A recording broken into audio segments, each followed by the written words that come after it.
Welcome to the No Dunks podcast on the Athletic Network. It's Thursday, February 6th, 2025. Happy NBA trade deadline day to all that celebrate. I'm J.E. Skeets here in the Classic Factory, and alongside me, as always, Tass Mellis. Just when I thought the trade deadline couldn't get crazier, we go and roll that guy singing out of the sphere. That was something. Next to him, it's the bearded one, my top shot hot boy, Trey Kirby. Ayo. Ayo. And over yonder, making the magic happen, super producer JD. Hello. There he is. We also have Esh here in the Classic Factory, helping us crank out the many shows coming your way today. Not just this one, live right now. Hit the like button, subscribe, everybody on YouTube. But we're going to have a second one around 2 p.m. Eastern to take us all the way through to the actual trade deadline at 3 p.m. Our trade deadline special. I don't know what's going to be left to talk about. A lot of big deals happened over the last week and last night, and we're going to break them all down. But again, we'll be live at 2 p.m. Eastern, so make sure you subscribe to No Dunks on YouTube. Podcast listeners, leave your boys a 5-star rating and review. Riddle me this, Skeets. Yeah. Is it even possible to have an emergency podcast today?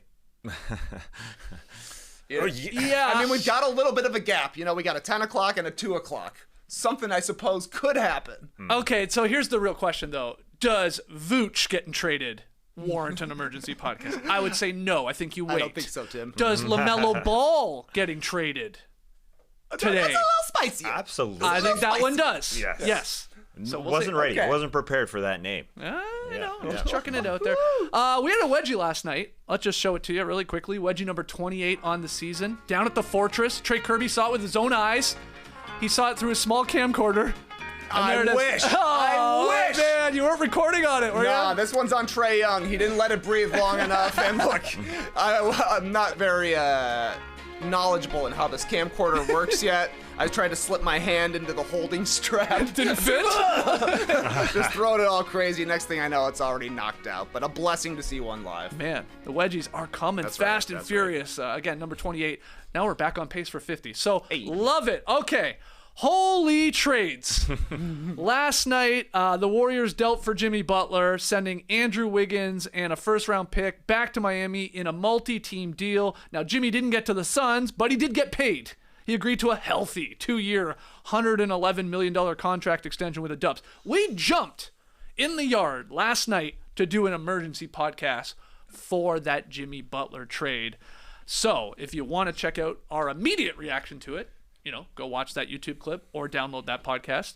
Let's go through the actual pieces here because we'll start with this one and then we'll get to Brandon Ingram and then we'll get to Mark Williams and all the good stuff. But the Warriors in the Jimmy Butler trade, they get him. And they signed him to the extension. The Heat, Wiggins, Kyle Anderson. Looks like he's sticking right now in Miami. Sure.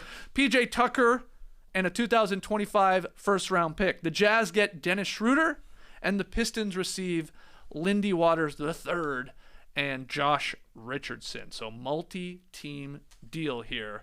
Again, we already talked about it last night, but now that you've had a little time to think on it, Trey Kirby, anything else come to mind from this deal and how you feeling about it after, again, letting it ruminate? This is a roll of the dice for the Warriors. No doubt about it. It's a risky move, but in my opinion, in the past couple of seasons, they've been a little bit too risk-averse, trying to plan for the future when they don't even have, the cornerstone of the future. So why not go for it now? According to the Vegas odds, they went from basically a 1% chance of winning the title to a 3% chance of winning the title.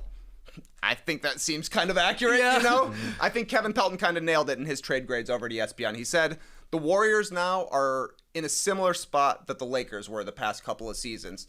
They got favorable matchups, favorable injury luck during the 23 season, made a run to the conference finals. It went the other way in 2024, and they were bounced immediately. And that's probably what it's going to be for the Warriors. If things break perfectly for them, they could perhaps make a run to the conference finals. You think about what they actually gave for Jimmy Butler, a rotation player, and Wiggins, but they kept their young guys in Kuminga, Moody, Pajemski as well. They still have moves they could make with Kevon Looney and Gary Payton II. They probably still, even more so, need shooting now than they did before. So I think the Warriors did a pretty good job of getting better in the present and not completely jeopardizing their future that they're obviously still in on.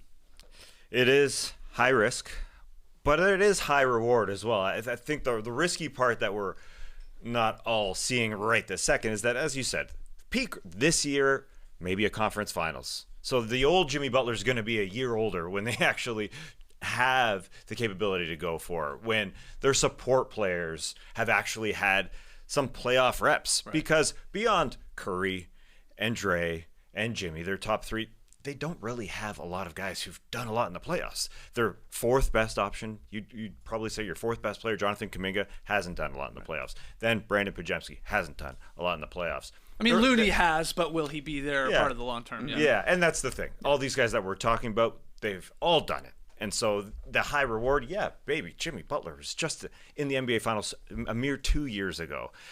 But he hasn't had an incredibly good year. Was that all the clouds that he was causing in Miami, where he just hasn't been the same guy since basically the numbers are as low as his year 3 in this league, or year 2 in this league even. So he's not the same guy. They just don't have a lot of depth right now.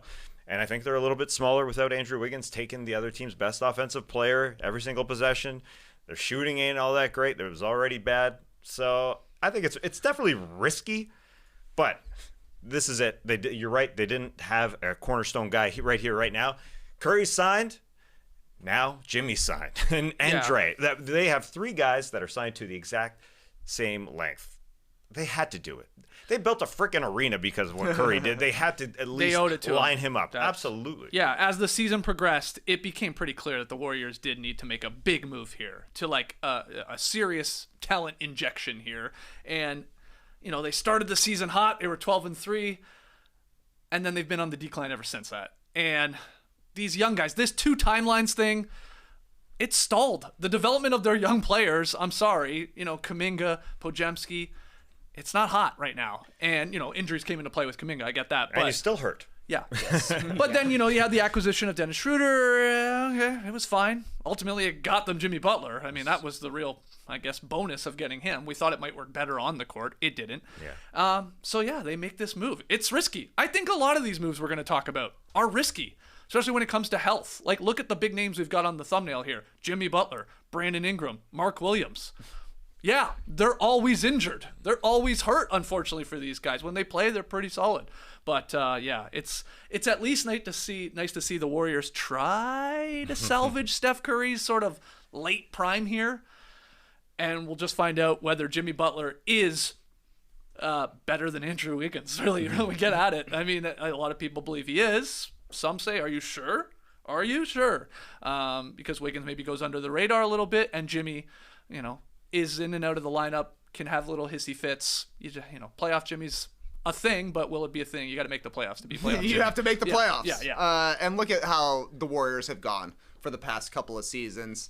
Then 2023, they were the 6th seed, right? They needed a 50-point game on the road from Steph Curry to advance to the second round, where they lost. Then last year, they were a play-in team, lost in the play-in. Right now, they're just knocking on the play-in, trying to even get in right now. So the team feels like they stagnated. Maybe this gives them a little bit of a boost here. If you look at the numbers, Jimmy Butler is playing exactly the same as Andrew Wiggins is this season, and it feels like Jimmy's been playing to not get hurt so he can get this payday here. Yes. I think he's going to be better for the Warriors. He's going to be motivated, and angry Jimmy is probably the best Jimmy you can get. Yeah, and we said it last night on the Emergency Podcast, and I even think Steph Curry talked about it in a press conference he had about this idea that Jimmy did get paid. Jimmy got his money, and that was a huge hang-up in Miami, and what caused all of this, really. You know, they didn't want to pay me. They don't want to pay me. They don't think I'm good enough still at the age I'm at. So he gets that, and I think that at least, you know, you can like breathe a little sigh of relief that you're going to not get crazy Jimmy in their Golden State, right? Where he's like still making a scene because, you know, he wanted to go play for the Phoenix Suns. Oh, did he even want to go to the Golden State Warriors? Well, he did, and he got his money. So come on, Jimmy. You should be happy now. And when he goes to a new team, it's usually a great start. You know, obviously taking a team up a level. So the Warriors will give it a go. Yeah, when you say crazy Jimmy, I start to think of the relationships in that locker room. What is he going to be with Draymond Green? And again, I don't think that they have the ability to go for the NBA Finals, to go for it right here this season. So that relationship is going to be, it's long term. This year, right here, right now, the proven guys that they have with their guards, obviously, it's Steph and Gary Payton II, probably. Beyond that, that's about it from the guard spot. On the wings. Pods, yeah. He needs to play better. Yeah, he needs to play better. He hasn't done anything in the playoffs. That's the thing. I mean, he hasn't made the playoffs. Yeah, so he hasn't established. They just don't have a lot of proven guys. So Yeah, you can go and do it this playoffs with Jimmy and Draymond and Kevon Looney. That's all you got. But the rest of the guys who are going to be important parts in pods, and Kuminga obviously, and Trace Jackson-Davis probably going to see some minutes. I mean, I'm just saying this. As much as we watch Jimmy and how he looks a little bit older, he's going to be even older next year. So it's risky. You got to do it, but it is risky. They didn't gut their rotation to get him. And they still have, some draft flexibility as well. And yeah, the Kuminga piece, they hold on to him. That seemed to be a huge hang-up, that they did not want to move off him. So, solid that they have him in here. It's that really Wiggins for Jimmy Butler swap. And then they give him, obviously, the contract extension. What do you think of the Heat side? Hold on a second. It's going to be interesting to see, first of all, if the Warriors actually do pay Kuminga, because they didn't preseason. They had a chance, and it felt like he was on the trade block. The injury maybe changed things. He was playing pretty well before he went down. So I wonder what the plan actually is there. I wonder if he's a guy that gets moved in the offseason. I don't know. Right. You mentioned a ton of names for this Warriors team. These are all guys who are fine. So I wonder if they're still going to be active today. Allegedly, they're still going to be pursuing Nikola Vucevic. He would be a helpful player on this team because they really, really need shooting right now. Steph's obviously lights out. Buddy Hield, up and down. He's a great shooter when he is, but otherwise, those are the two shooters out there. So I wouldn't be surprised to see Looney going out, Trace Jackson-Davis maybe going out, Gary Payton II going out, just because you got to equal the salaries. For Vucevic, depth is good in the regular season. It doesn't matter in the playoffs. You got to have 7 guys. Yeah, it's clear Mike Dunleavy and the front office are going for it. So wouldn't be surprised if they continue to go for it here today or in the offseason, which, again, just pushes their window a little bit further. But, yeah, they need shooting. There's no doubt. Even though they're the 3rd highest in the league in terms of three-pointer attempts they take, they're middle of the pack in terms of how they shoot it. And with Andrew Wiggins gone, that ain't going to be helpful. And maybe Moses Moody somehow, some way, sees more minutes now.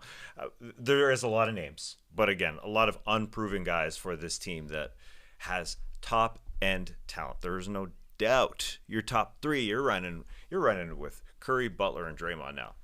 Fantastic stuff. Yeah. Addition by subtraction for the Heat here. Like, obviously, hands tied. Jimmy didn't want to be there. Happy with the return on what they get here, all things considered? I think they did a really good job. Wiggins is a good player. He's going to be helpful. He's going to fit in exactly where Jimmy was in the starting lineup for Miami. I also think Hero, Wiggins, and Bam, like, similar ages at least, and a good fit. It's just not a very high-end big 3 there. I like that they got a pick here, and it's probably going to be in the 10 to 20 range. Miami does awesome in that range. In the past few drafts, they've gotten Bam, Hero, Khalil Ware, Jaime Jaquez. Like, they knock it out of the park when they have a 10 through 20. They were probably going to lose their pick this year to OKC. They also keep their books pretty clean because in 2026, they're going to have cap space. It would likely require trading Wiggins at that point because I think he's signed through the 27 season. Miami's a place that actually signs free agents. So they're probably looking to remain competitive this season, next season, and then hopefully hit a home run with whoever it may be. Giannis, I suppose Luka. Who knows who else will be out there in 2026, but Miami can at least make a run there, trying to get better. And in the meantime, they'll take their chances in the play-in tournament. It's worked out good for him so far. Yeah, and I even like Wiggins coming from the Warriors, where he's like, second, third, at times even fourth in the pecking order, right, of an offense. That's okay if he's like in that same role in Miami with Hero and Bam, and he's not going to be like, hey, where are my shots? Hey, why is my usage not like skyrocketing? That's not really going to be the type of guy he is, because he's sort of found a role in this league, and he's flourished at it and got a championship and was instrumental in a championship that year. They got one with Curry, but so that's sort of good. There's no like concern to me of like he's going to come in and disrupt everything. No, he's going to know like where he eats in this offense. It's not going to be Jimmy Part 2. No. It's going to be. He seems like different. the exact opposite attitude to Jimmy Butler, and sometimes in a negative way. Yes, if we look earlier on his career when he was in Minnesota, he didn't peak like he did in the Golden State locker room and pecking order. So that is a question. It is a different locker room. However, maybe they'll bring the City Edition Heat culture jerseys back. Because those are dead. So we'll see. We'll see if that different locker room will entice Andrew Wiggins, who looks again like the 2022 Andrew Wiggins that helped him get to the final, or helped him win that whole thing. Because he obviously had a bad year last year, and a lot of off-court stuff. And Steve Kerr was sentimental, talking about him and how he's such a soulful guy, and he's just a guy that he loves and one of the best players that he's ever coached. All right, well, let's keep it moving. Again, we did a lot more on the Jimmy Butler trade last night. Check out that podcast. Okay, Brandon Ingram headed north. The Pelicans are sending him to the Toronto Raptors in exchange for Bruce Brown Jr., Kelly Olynyk, a first-round pick, which is top 4 protected by way of the Pacers in 2026. I definitely put that wrong on that graphic. And 1 second-round pick. You know how many graphic boards I was making this morning? Way too many. Cut me some slack. I'm glad to see nobody else took a look at these boards when I said I thought you were going to say send them to me in Slack. Just do them, and I'll take them in Slack, and I'll put them up anyway. No, I did send them in Slack. No one saw it because no one cares. Don't worry. It's a 2026 pick. Yeah. Brandon Ingram going to Toronto. What do you think, Task? I'll start with you, the Raptors fan here. Well. Do you like this or not? They love double-doubles in Canada. We love our double-double coffees. This is another double down. Another one. It was just a mere year ago where Masai Ujiri said, okay, in you come RJ Barrett, in you come Emmanuel quickly to pair along with Scotty Barnes. And we just haven't seen them all on the floor together. Right. They go into the offseason, they say, Emmanuel quickly, here's your cash. 5 for $175, a monstrous contract. Sure. He has not played this year. And now they're basically, I say double-double, they're quadrupling down. Your new 4 here, it's Scotty Barnes, Emmanuel quickly, RJ Barrett, and Brandon Ingram, that they are going to sign a big money term deal to. He's a free agent this offseason, but they didn't friggin' trade a 2016 or 2026 first-round pick plus Kelly O and Bruce Brown for a rental. They are going to sign him for a long-term deal. It is risky. I would have loved to see those first 3 guys I said play together because we still haven't. I know at the end of possessions, Scotty Barnes is looking for a guy who can shoot the ball and make it happen all on his own, to create all on his own. That's Brandon Ingram when he's healthy. I don't want to talk about his health, but it is a problem throughout his friggin' career here. It is amazing. He is still just 27. It feels like he's been around the league forever. 2016 draft, actually. Yeah, that's a good call. Yeah, that's why I put that on the board. Yeah, so he's played 9 years, and he looks super duper young when he's out there because he can't take a team on his back. That being said, we just need to see it. There's hope. I suppose there is hope, but this is your top 4 guys here. And we just haven't seen it. You don't sound pumped. No, I don't sound pumped because, in all honesty, I was extremely pumped to see Emmanuel Quickly's ceiling. We haven't seen that at all. He just hasn't played. RJ Barrett signed to another 2 years. Scotty Barnes signed to his max deal. Brandon Ingram is going to be matched with a 4-year deal, I imagine. Something big. He's only 27. That's a big question. So we have questions all over the place. Yeah. RJ Barrett's had a decent year. Scotty Barnes had a decent year. But they need some guys to end possessions, and he definitely helps that. He's still a talented guy. There's no doubt about that. He is a scorer. He's yeah. I mean, that's the thing. Is Masai Ujiri sort of like buying low here? Like, does he because of the contract extension stalled talks between the Pelicans and Ingram, and they obviously move him. Has Masai sort of scooped in here and maybe got a guy, and we'll see what type of contract he signs with the Raptors. That to me is I'm like I can't even grade this yet because it's like, what is it? Can they get him cheap? Can they get him 3 years, 120 million, 40 million per? Then it's not brutal, but if it's more than that, you start going, oh boy. And then you're like, my God, Barnes, Ingram, RJ. That's quickly. Then Pirtle's the 5th starter. Some young, talented guys off the bench, including Grady Dick, but I don't know. That's not an amazing team to me. I'm worried about them defensively still. I like a guy that could score at the end of games, maybe get him a bucket, but you got to be in games for that to matter. That's where I'm trying to talk this through as a Raptors fan. I don't know what Masai is cooking. I've looked in the pot, and it's something I don't recognize. No. Yeah. What is it? What is he doing? The Raptors are 29th in three-point shooting, and they're adding another guy who needs the ball and mostly plays in the mid-range. Brandon Ingram, to me, is very similar to DeMar DeRozan, a little bit taller DeMar DeRozan. Mm-hmm. This is also, I think, would be pitched as a win-now move. They did trade a first-round pick for an all-star to try and get better this season. I think they're in 13th place right now. It just doesn't really make sense to me. I don't really know what the Raptors are doing, especially because Ingram just is so duplicative to RJ Barrett, to Scotty Barnes. They all play very similar styles. I don't know. I don't know. I wouldn't have done this. Yeah. And if you wanted this kind of a player, why not just keep Siakam? Oh, well, yeah. In essence, Toronto traded Siakam plus a 2nd-round pick for Ingram, Ochai Agbaji, and the 1 first-rounder they kept from this trade, which they used on Jacoby Walter. That's sort of how it all evens out. Ingram much younger, of course. Yes, yes, but I do Not hear as good. you on no, not near no, he's not, and he's always injured too. This is the part. I mean, he's injured right now. He's got a lower left ankle sprain, significant injury there, and he's dealt with nagging injuries his entire career. He has. So there's that part of the equation. But he is talented. It's perplexing. I'm with you. It was like I'm like, man, I wish this was Zach LaVine instead. I think he would fit what they need as a shooter more. Now I know he's got a contract, but we might be looking at that type of contract with Ingram. So that's again the big question mark to me.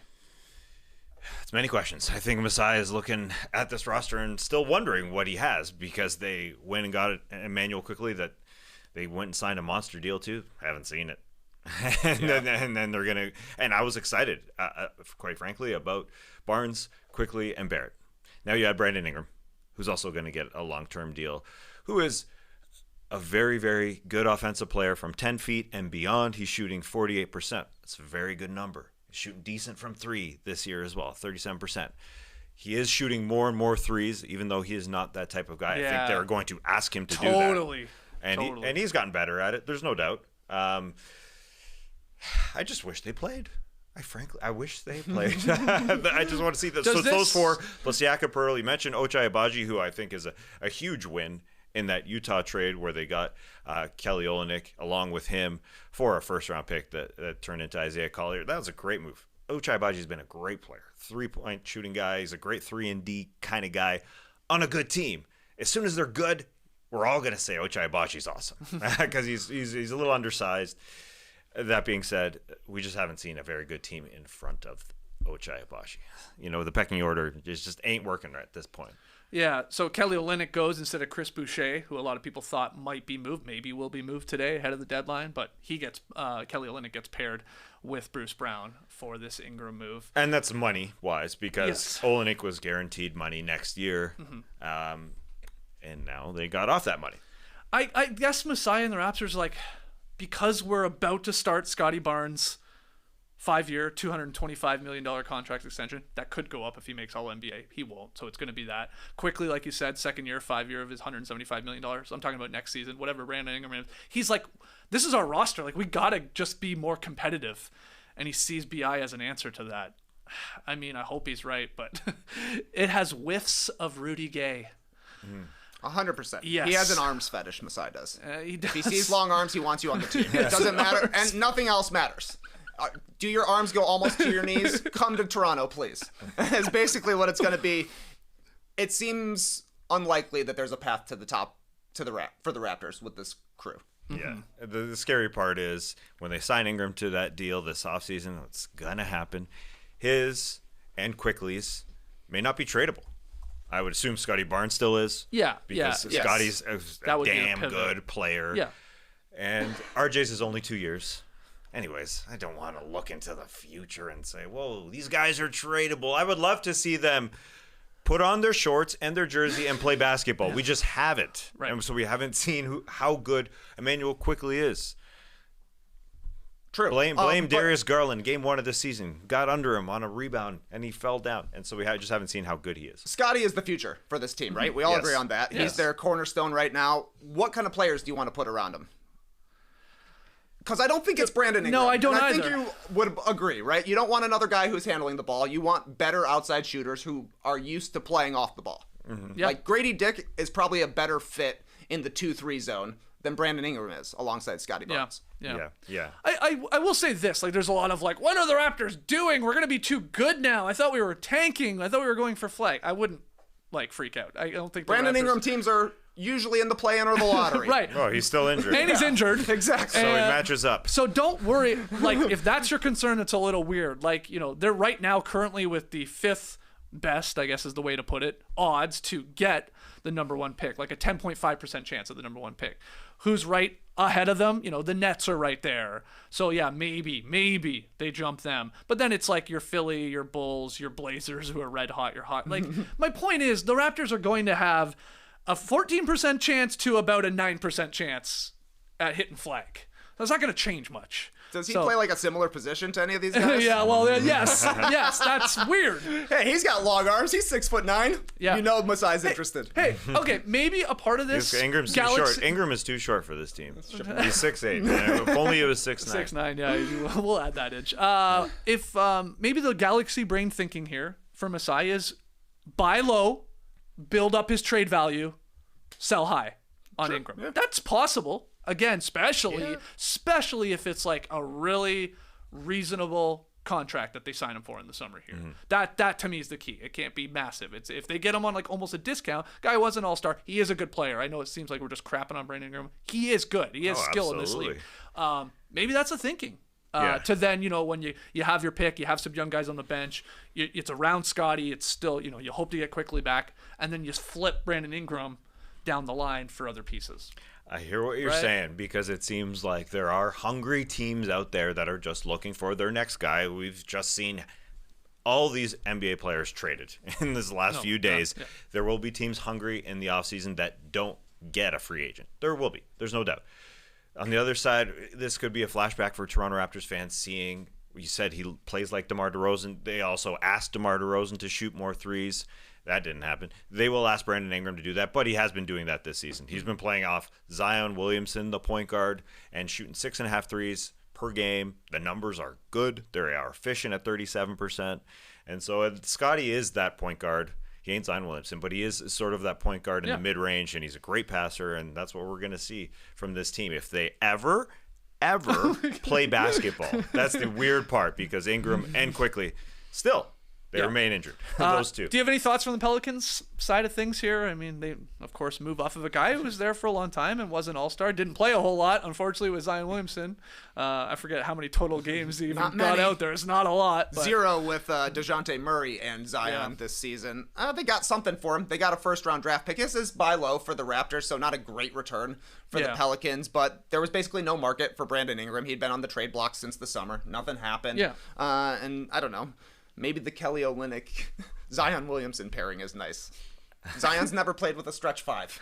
Kelly Olynyk is like the replacement level stretch 5 of the NBA. So we'll see what it looks like when he comes off the bench for Misi. Do you think Kelly Olynyk already is wearing a backwards Pelicans hat? That's the first thing they give him. Totally. Not even a jersey. No, you're gonna want this. Here's your hat. Put on backwards. He puts on that hat. He goes and eats some seafood in New Orleans at those restaurants. Cracks some crabs. He will have some fun. That 2026 Indiana draft pick. That's what it is. It's not a Toronto Raptors pick. And it's a fine pick. It ain't gonna be an excellent pick. Maybe, anywhere between 10 and 20 probably. Yeah, how dare you disrespect the Pacers? Okay. Back to the back. 20ish. It's gonna be in the 20ish. Yeah, I think in the late teens, but sure. Yeah. Okay. Whatever. Okay. Anyways, you're right. It's a fine get. Okay. It's a fine get. All right, let's keep it moving here. We got more trades earlier this morning. The Los Angeles Lakers agreed to trade rookie Dalton Knecht, Cam Reddish, a 2031 first-round pick, and a 2030 pick swap to the Hornets for center Mark Williams. The deal comes just 4 days after Lakers dealt superstar Anthony Davis to Dallas for Luka Doncic. Blockbuster deal. And I think that's a key part here to acquiring Williams. Get Luka a rim-running big man, but did they give up a little too much, TK, for Mark Williams? What's your takeaways from this one? Love a guy named Mark. They call me Luka, and I'm Mark. He's got good size. He's a good player. Yes. He's still got potential. He's cheap right now. He's going to look nice next to Luka Doncic and LeBron James catching lobs. There's no doubt about that. I think there are definitely injury concerns with Mark Williams. He's been hurt every year of his career. He basically just sat out an entire year before coming back. I think there are going to be problems come playoff time eventually. Like, things downsize in the playoffs, and I'm not completely certain that Mark Williams is going to be able to stay on the court when that becomes the case. He also hasn't played an important game yet in the NBA, so it's hard to tell what he's going to do. That, to me, is why I'm not super enthused about this deal, because of the opportunity cost. LA's 31 draft pick is definitely less valuable now than it was before the Luka Doncic trade. They'll still be trying to compete at that point. But this is basically the last asset they had to try and improve their team until like the 2033 draft. That's a long time from now. And they're basically throwing in and saying, this is Luka and Mark Williams' team. That seems odd to me. They could have probably gotten a value center. Maybe they could have gotten a guy like Capella, who's not nearly as exciting. But he comes off the books sooner, and then maybe you're looking at a different team. So I don't know. I want to see it. Show me that you can actually stay on the court and show me that you can matter in games that matter. Absolutely. It's an overpay. There's no doubt. Yeah. They went all in for him to play with Luka, and he's got a lot of raw talents. There's no doubt. But he also gets burned a lot. On the defensive end, his footwork just ain't there, and he's just in the wrong spot over and over and over again. Now, the numbers are good. He plays on the Charlotte Hornets team where the numbers can be had, but he's a good rim protector. It's not like a classic rim protector. It's not a classic Luka guy with Derek Lively. It's different. But the numbers, I mean, they're sexy. Over this past 10 games, he's 20 and 12 and a half and a block and a half. Yeah. But as soon as you put him in a pick and roll situation on the defensive end, he's going to get burned. And yeah, he hasn't played. First season, missed half the games. Second season, missed 3/4 of his games. Third season, which is this season, he's already missed half games so far. So he hasn't played all that much. And he's not a great rim protector in all honesty. He's allowing 68.2% of shots when they're near the rim, and he's at the rim. That's brutal. That's brutal. It's gotten worse. That's Vucci baby bad. Yeah, it's gotten worse. Sometimes I don't buy all into the defensive rim percentage, but it's gotten worse as his career's gone on. So yeah, not good. And you're right, it's good money. But well, you brought up Capella, paid. and I think that's an interesting thing. If they make a trade for someone like Capella, that means salary's got to go back, right? And so, I mean, maybe that's a Rui or something like that. Mark, being on this very cheap deal, it's weird to call I like how we call him Mark. Yeah. You could get him, obviously, for your rookie, who, by the way, Dalton Knecht, is older than Mark Williams. As Trey Kirby tweeted out, is older than LaMelo Ball. That's crazy. That'll blow your mind. LaMelo's in his 5th season. Dalton Knecht is older than LaMelo Ball. Wow. But veteran presence. Yeah, exactly. I think you said it, you hit the nail on the head. It's like they as soon as they made the Luka deal, they're like, damn, we don't have a center. We have Jackson Hayes. We need to fix that. And teams knew that, so they could ask for probably more than they would like to have given up. They gave up some decent draft capital here. Dalton Knecht, obviously, a scorer at the very least, early in his career, for a guy who, yes, vertical lob threat. I think he ranks in the top 10 in lobs converted into baskets on a per possession basis. Mark Williams does. That should work with Luka and LeBron. Put him in the pick and roll, have them dive to the net like your Lively's, like some other guys in this league, and Luka cooks with that. It's just a thing that it's nice for him to have in his toolkit here, because now you got to respect that because he can make that pass. But defensively, this guy, get ready to be pointed at by Luka and LeBron a lot. Yeah. You're in the wrong spot. What are you doing in this pick and roll coverage? Go here. Come on. Where's the help? It's going to be a lot of that. And this is good opportunity for him. He's going to suddenly go from nobody really knowing who he was, playing for Charlotte and not even playing for Charlotte because he's injured all the time, to being in La La Land, where they're like, if he does the little things, if he rebounds and plays some defense and obviously can finish those lobs, they're going to fall in love with him if they continue to win here. So hell of an opportunity, but yeah, the other targets like Capella, you kept throwing around Nick Claxton as a possibility. Yeah, but then you see the cost for Mark Williams. That's what I'm saying. Claxton's a better player, would be a better fit, I do believe, alongside Luka and LeBron. The price just must have been exorbitant to bring him in. Yeah.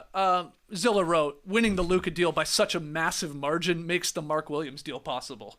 I think there's some truth to that. You don't take a swing on Mark without getting a player like Luka first. And that's the thinking here. Large Mark. Tell him Large Mark sent you. I really like Luka and Mark. We got to run with that. Charlotte's side of things? They got an old guy.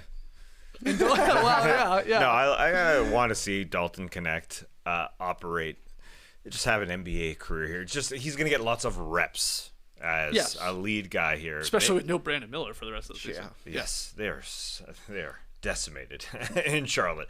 Washington rules them. Washington can just. They beat this team every single time they play them. Interesting. Yeah, it is weird. Could the Wizards pass the Hornets? Yeah, I think it's a good possibility. Sounds like we got ourselves a nut dust bowl. Yeah. Dust your nuts, boys. Shout out to Casey Musgraves. I'm all right with a slow build because this is going to be a slow build for the Charlotte Hornets, they got extra first-round picks coming in 2027 from Dallas, another one from Miami, that same draft. They got this Lakers pick, but that's 2031. These are a long time away, and they're not close to winning right now, which is why the LaMelo Ball talk is a little bit interesting.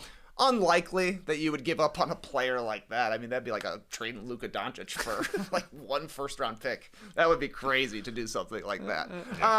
But, you know, Charlotte is doing smart stuff here. It's like Mark Williams is a helpful player.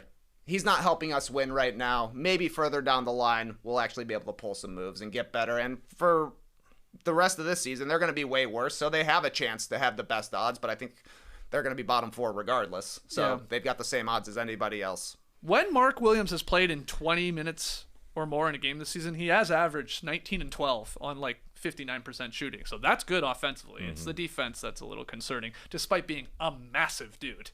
This guy's a legit 7-footer. Higher standing reach than Wemby, they say. Yeah. 9'9". 9'9". Large mark for sure.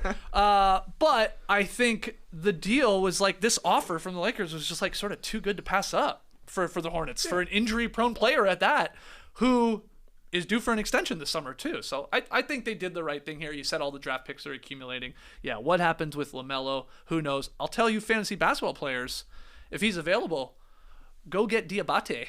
Go pick him up, baby. He's like their only center. And he's a rebounding machine. You're going to win rebounds every week if you have this guy on your team. So does he still have more offensive rebounds than points this season? I'm not sure on that. And again, like, I don't want to gloss over Mark Williams, like the injury, you know, setbacks that he's had in his career. That's worrisome for a guy his size early in his career. We've seen it with the other Williams, Colin Robert. Oh. You know, Mitchell Robinson. Like these guys, these big dudes that pick up these injuries early in their career, it's tough for them to shake that, I find. So I guess that's a concern. But they're rolling the dice. And it's foot and back for him as well, right? Those are big guy injuries. Yeah. All right, let's keep going. Speaking of big guys, the Kings acquired Jonas Valanciunas from the Wizards in exchange for CD Sissoko, a 2028 second-round pick, and a 2029 second-round pick. I got this board right. Hell yeah. Though, Sissoko has been he been waived already? Yes. He's been dropped. Okay. So he will not be playing for the Washington Wizards. But Jonas teaming up with Sabonis, the Lithuanian national team there. Bone. Half old Bulls, half Lithuanian in Sacramento. I don't know. But let's start with you, Tass, on getting Valanciunas here to Sacramento. Well, quickly from the other side, just like Charlotte, Washington is making a nice move. They go get Jonas Valanciunas in the offseason to show their new Frenchman, Alex Sarr, how to play center, and then they trade him immediately for 2 second-round picks. And 2 second-round picks here in the near future when they could be utilized in 25 and 26. I know I'm getting into the second-round picks. 28 and 29. What? Yeah, that's future. I don't who's believe wrong, that's who's true. Right? Oh, I do not believe that's true. Somebody in the stream team, let us know. Let us know about those second-round picks. Yeah, I know I'm talking about second-round picks. Nah, you're right, though, man. In podcast analyst terms, that's a nice piece of business. It is. Here, I'll look it up. Sign a guy with a tiny market and get picks back eventually. Yeah. That was the whole plan. They did good. Yeah, and especially in this current draft, like they're near future, so you can say, hey, let's bundle these up together. What's the business term for that one? Let's package these. Your package is going to be delivered, as Jonas Valanciunas once said that. He did once say that. So they're super young. Good for them. I mean, super duper young. We don't know if Bilal Coulibaly, first triple double, looking good. Alex Sarr, Bob Carrington, Keyshawn George, if they're ever going to be high end players, we just don't know. Although Bilal's look good, I mentioned those guys plus AJ that they just got from the Bucks. They're super duper young, so at least they're going in a direction. They have 3 19-year-olds. That's amazing. Wow. That is incredible. Opposite of the Warriors. Yeah. Chris Middleton there just teaching them how to be grown-ups. I will say NBA.com has it as 2028 and 29. I can't believe. So, hey, maybe cute Steve made a mistake over at NBA.com. I don't know. Maybe. There's a guy that works there that we used to call cute Steve. In the studio here. So sorry, I had to derail us a little bit here. But this is a good team for Valentine's Day. I'll say that. The Sacramento Kings, because it's all about getting back together. Zach and DeMar back together. Yeah. DeMar and JV back together. Sabonis and Valanciunas back together. Damn. Ugh. It's true. If you've been thinking about calling that special somebody that you think you blew it with, get on the phone like Future. Girl, I'm sorry. Call me back. Let's watch a Kings game together. If they can make it work, we can make it work. I think he's an upgrade over Alex Len, and it allows them to play a center almost all the time. It'll be Sabonis as the starter, taking up most of the minutes. Valanciunas will come in, be their backup big, and do basically the exact same stuff as Sabonis, maybe more so, or less so as a creator and a facilitator. But whatever, he's going to rebound. He's going to score baskets inside. He'll probably get in a couple of fights, which you love to see. And it means Trey Lyles can play the 4, which he's a 4, not a small ball 5, really. I think these are all great points. I mean, like, I made fun of Vucci and his lack of defense at the rim, sort of like Mark Williams, at least giving up a high percentage within 5 feet. That's the same thing for Sabonis. That's not his strong suit. He does a lot of other things, but having JV there beside him, big old guy there, at least should shore that up a little bit. Yeah, the problem is getting both those guys in space. Yeah. They don't have the fleetest of feet. No. Someone once compared Valanciunas in the pick and roll on defense to like an 18-wheeler on ice. And I was like, it's always stuck with me. It's like, wow, yeah, like it's like it spins a little bit, it takes a while to get going. Yeah. Once it gets going, you're fine, but like you got to be a little quick. It's every snowstorm here in Atlanta. Everybody starts slipping. Right. All right, so we'll move on from that, and then really the final one, and we have touched on this, but the big one was Khris Middleton, Kyle Kuzma swapping Milwaukee and Washington involved in this. So Kuzma going to the Bucks, Patrick Baldwin Jr. as well, second-round draft compensation, and then Khris Middleton going to the Wizards for now. AJ Johnson, very young Bucks prospect, obviously a first-round pick, and then a pick swap in the future. Any other thoughts on Kuz to the Bucks or Middleton to the Wiz? The thing we didn't really react to at all, because we were just looking at these players and basically thinking Khris Middleton versus Kyle Kuzma, is the financial implications for the Milwaukee Bucks. And this is basically a money move with a Kyle Kuzma camouflage on it, because now they're underneath the second apron, which means that they can aggregate players in trades. So maybe they're still going to be active here in the few hours we have left before the deadline. It also means that I guess their 2032 draft pick is still allowed to be traded because they've got that weird freezing clause in the new CBA. Yeah. It also saves the Bucks $30 million. So I would say most likely a lateral move. Khris Middleton to Kyle Kuzma. Maybe it works out. We shall see. But it does feel like this gives the Bucks a chance in the summer to maybe change things up. Or maybe at the trade deadline, maybe we could see Portis and Connaughton thrown together to get a different kind of player or some help on the wing. I don't know what it's going to be necessarily, but it feels like this maybe gives the Bucks a chance to shake things up, or maybe this is them being cheap. And I don't like to think that way. I like to think more so, hey, you got some flexibility to make some moves, so now go and make some moves. And the man, Kyle Kuzma. You made the comparison to PJ Washington and where he went last year to Dallas and things all worked out. We forget that Kyle Kuzma was offered to go to Dallas before the PJ Washington He could have been PJ. And he said, nah, I want to stay in Washington and be a number one option. And here he is. And it would be very, very similar. Kyle Kuzma could be playing the 4 while Giannis goes and plays the 5 quite often. And that would be far better for this team if he is capable of being that guy. There is the problem. Will Kyle Kuzma be that good? And I was a little surprised by Khris Middleton being moved on, especially at this time. I know he hasn't been great. He hasn't played the first quarter of the season. Then he comes in and he doesn't look like himself. They try moving him off the bench, but he was playing in his best little run here. But he obviously has looked older. And Kuzma is far younger.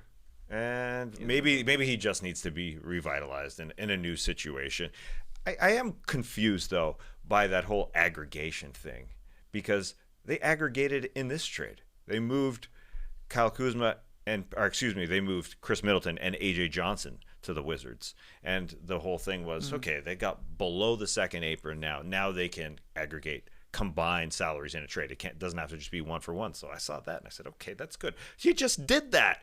You just made a first Khris and a first round pick. AJ Johnson is a first round pick, so it's not like he's a two-way. I was just imagining rules. Oh, he's a two-way possibly. No, he's not. Anyway, I guess they can all the time now. not only now, but as you said, in the off season, because they may move on from their Giannis, Lillard, Brook trio. I guess. Yeah. Well, the Wizards keep making moves. We've just learned that the Wizards are getting Reggie Jackson.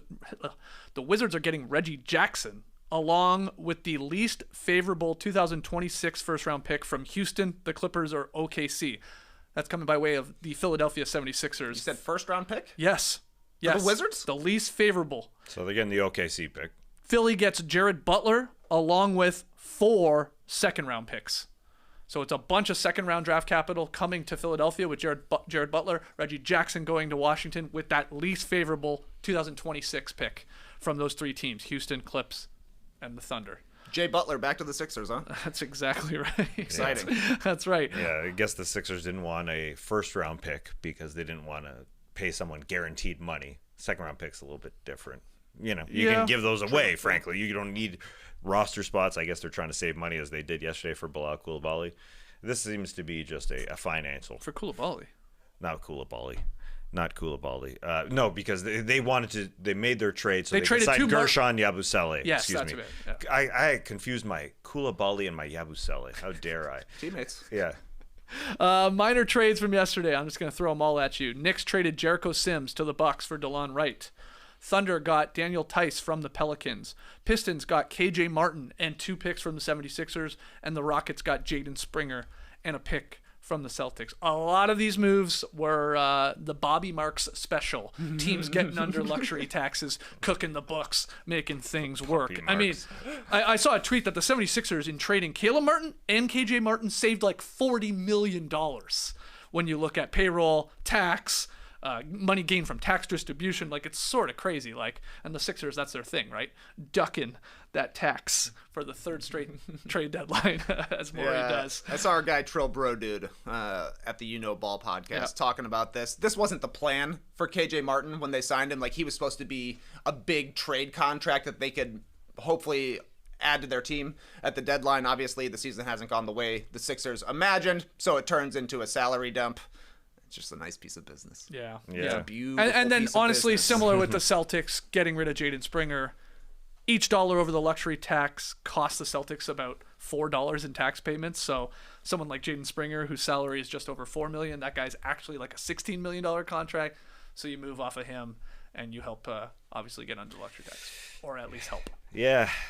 I loved KJ Martin when I watched him sometimes. Obviously, he's extremely athletic, but just as a baseline cutter, off-ball cutter, he does some good things, and that was a little surprising to me. But yes, it's all about money, especially the Pelicans are always under the tax. They don't pay tax in New Orleans, so moving off from Daniel Tice was that entirely. Yeah. To get him to OKC. And the Thunder get him as just like emergency in case baby. one of their bigs go down and they need someone to sop up some minutes. But don't worry, Chet Holmgren's coming back. Chet's back. Yeah, that's like their big addition. Yeah, he's off the injury list, so he should be coming back. But Daniel Tice, he won a gold medal in 2023. Now he could win an NBA championship a mere 2 years later. Maybe.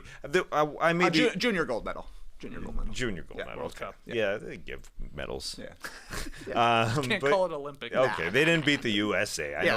That's for the rest of the world. I do want to say, maybe I'm over speculating on Jericho Sims being dealt to the Milwaukee Bucks. Why not just keep a center around? Now they have Cat, obviously. Oh, they're going to keep Mitchell maybe right now. Mitchell Robinson. Yeah. But he's injured. I just mean for depth. Cat does get into foul trouble in the postseason. Precious Achiuwa's played well. Yeah, he's the guy. Smaller, but he's the guy. But actually, Ariel Hukporti, that guy. played really, really well. So maybe that's the. I thought you said Ariel Helwani for a second, and I was really confused. I'm like, okay, what did he say? I know he's a Knicks fan. No, the player. Sad to see him go. No, not the Huck to a girl, the Huck Porty. That guy's great. We've seen Ariel Huck Porty more recently than Huck to a girl. She gone. She knows what she's doing. Quite the calculation. We're talking about money. Oh yeah, she pulled out this new cryptocurrency. Oh, Jesus. Bye bye. She still disappeared. Her podcast is done? I don't know. Damn. But she pulled out a cryptocurrency, if I'm not mistaken. Yeah, you're right. Yeah, she got paid. Yeah. Bam, she's gone. She gone. Down goes the cryptocurrency. It basically evaporates. Yeah. Hasn't been heard from since. Should go to jail for that. Talk Tua with Haley Welch. That's the name of her podcast. Of course it is. It's a great name. Talk Tua, man. That's pretty good. that's a No Dunks classic. Come up with the name first and then see what happens. You're damn right. There are two people I trust implicitly while we're talking about all this stuff. Number one, Dr. Brian Suter, MD. Anything he says about an injury, I'm like, oh yeah, this guy's cooking. Number two, it's Bobby Marks. That guy's literally cooking. He's the only one that understands these aprons. This guy must be quite the chef running the grill back home the way he talks aprons. You know how we've had like versus, battles between artists, right? Like get them on stage. Let's do it with Bobby Marks and John Hollinger. I'm dead serious. Oh, Holly knows his stuff. That's what I'm saying. Bobby Marks, ready. Incredible, but Hollinger's a sicko, man. This guy, we get all the stuff in the Slack before you people see it on the blog, and it's amazing. The speed this guy can be like, a minor stupid deal happens. He's got all the numbers crunched, and then he's talking about like the 2 or 3 next moves to watch for, and more times than right, he's bang on. Oh yeah. So Marks versus Hollinger versus. Let's go. Let's go. He's sick. Hell, throw a Nate Duncan in there too. Let's get wild. Yeah. Elimination chamber. They come out of their pods. After every trade. Oh my God, that's Danny LaRue's music. We should get John Hollinger on to explain this aggregation thing. It doesn't make sense that the Milwaukee Bucks are able to aggregate. They just aggregated Khris and AJ. And speaking of first names, Ariel Huck Porty, he's got such a good last name, but he's got such a good first name, so he can't be just a first name guy. Yeah. Ariel, it's great. Huck Porty, also great. Wild trade season.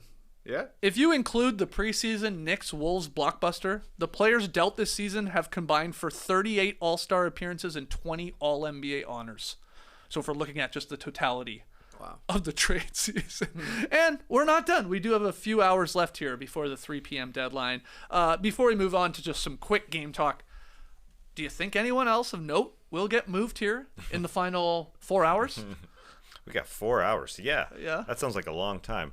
But a lot of the big dominoes have fallen. They have fallen. We have been blessed with and so they have many fallen teams. at a beautiful pace for the content creators. Absolutely. Hey, here's one big one on this day. Here's another one on the next day. Oh, Jimmy Butler. Oh, Kevin Durant actually trade rumors. No. Hold on. It's Jimmy Butler to the Warriors. Like, it's perfect.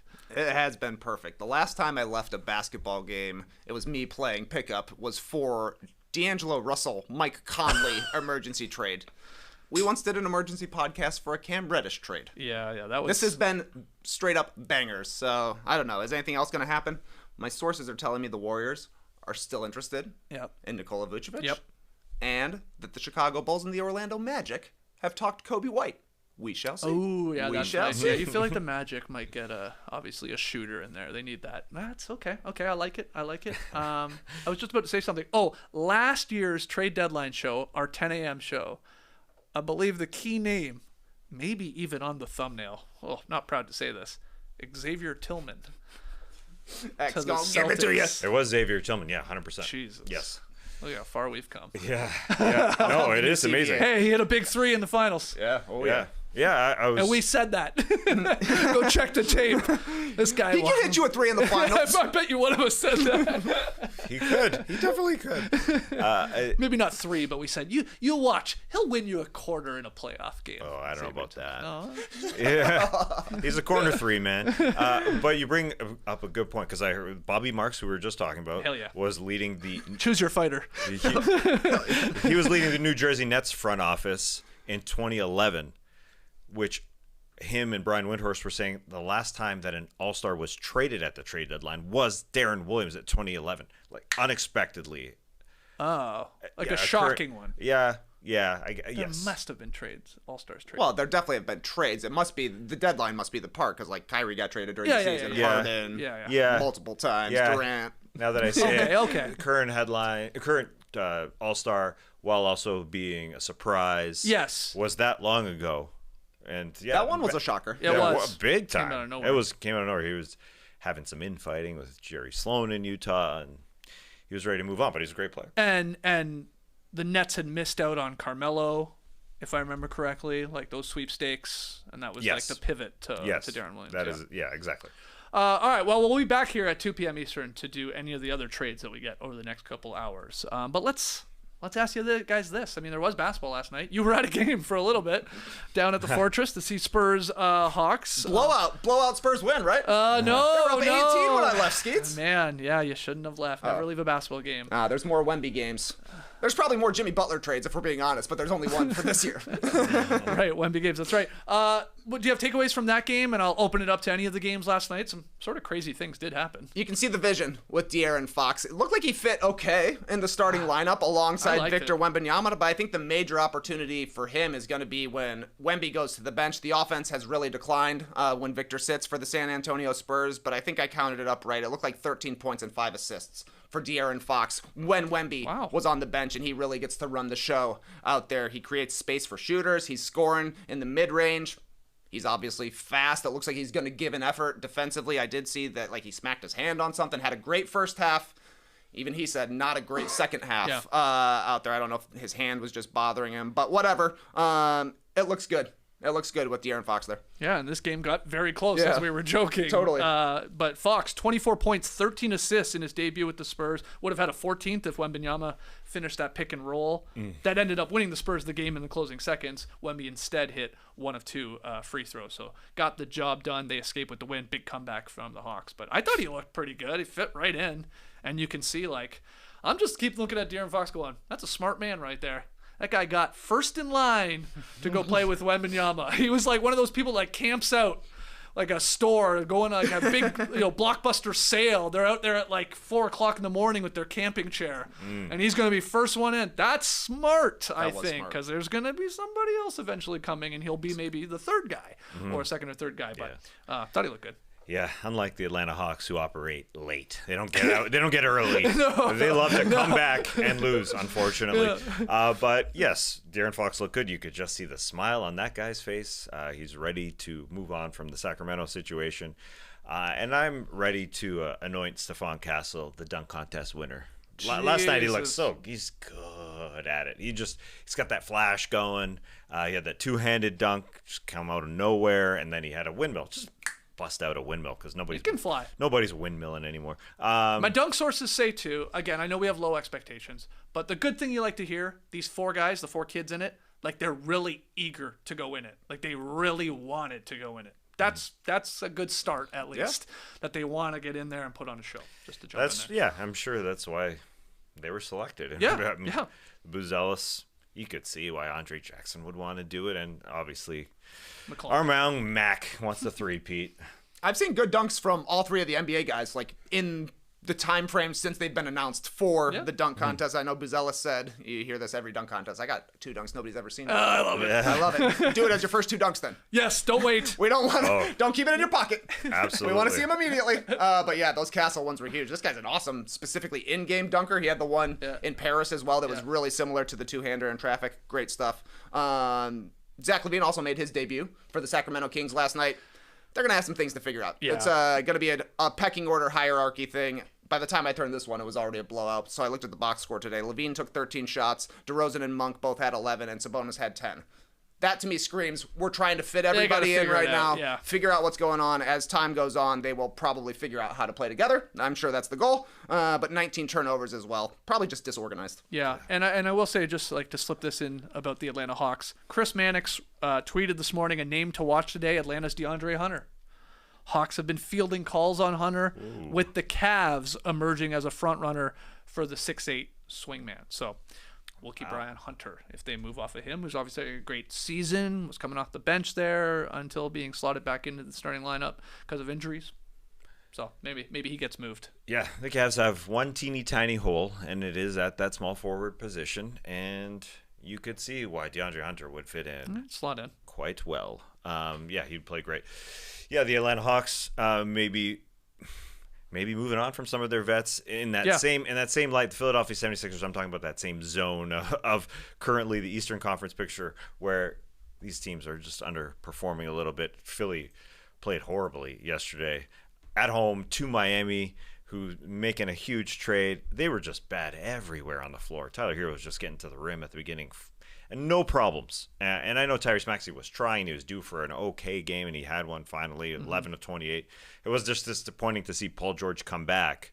You got your Joel Embiid playing the front half of a back-to-back. He ain't playing the second half. Well, here comes Paul to save the day, and that did not work whatsoever. Paul George hurt his pinky, and that's why he was out. He said on his podcast that dribbling was actually a lot harder than shooting, and he was trying to dribble in this one, but it was not working. He was driving, but he had 6 points until well into the fourth, and then he ended with 9.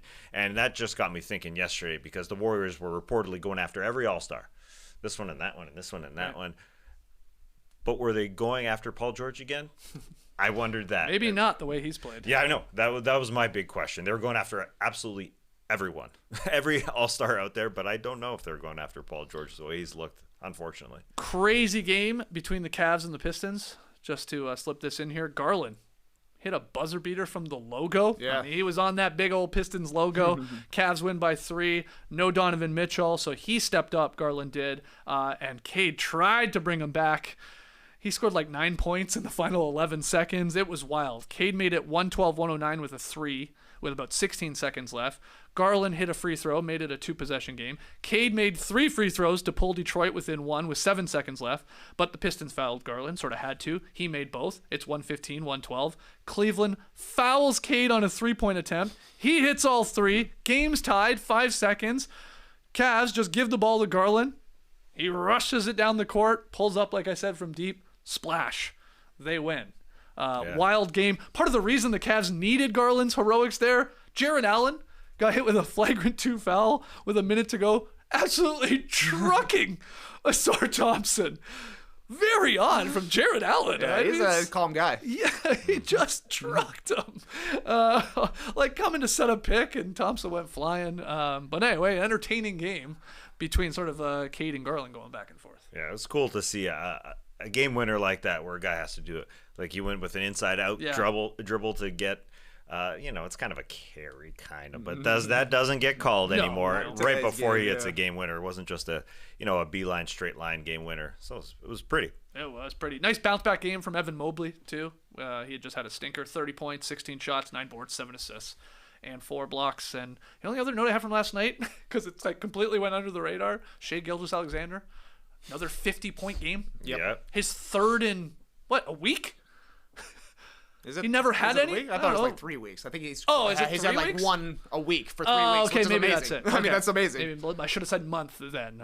3 in a month after. I'm trying to remember my Schlecht tweets. Yeah. That's what he said. No, that's right. Yeah. Yeah. Warriors also blew a crazy lead. Like they were up 11 with what? 3 minutes left or something like that. Blew the lead against the Utah Jazz, who are surprising teams right now. They're catching some teams off guard, and obviously the Warriors just had a weird lineup, but they still should have won that one. Yeah, Curry was busy texting Jimmy at halftime, apparently, to be excited for the future. And you mentioned the Sacramento Kings and how they were struggling offensively. Great for Orlando to get a win.